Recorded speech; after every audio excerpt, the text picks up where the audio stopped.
আল্লাহ তাআলার কুদরতি পা জাহান্নামের ভেতরে ঢুকিয়ে দিবেন।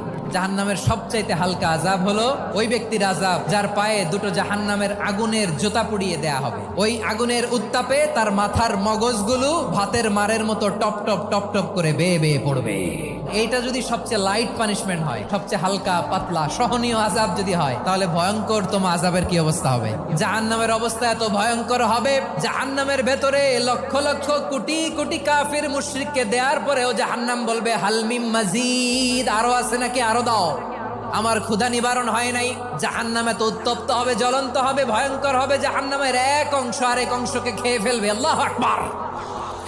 জাহান্নামের রক্ষী ফেরেশতারা কি করবে তারা নিজেরাও বুঝতে পারবে না। কোনো কিছুতেই যখন জাহান্নামকে শান্ত করা যায় না, আল্লাহ তাআলা তার কুদরতি পা জাহান্নামে ঢুকিয়ে দিবেন। দেওয়ার সাথে সাথে জাহান্নাম থেকে আওয়াজ আসবে, কাত বিইজ্জাতিকা ওয়া বিকারামিকা, আল্লাহ আপনার ইজ্জতের কসম, যথেষ্ট হয়েছে, আর লাগবে না। সুবহানাল্লাহ বলেন।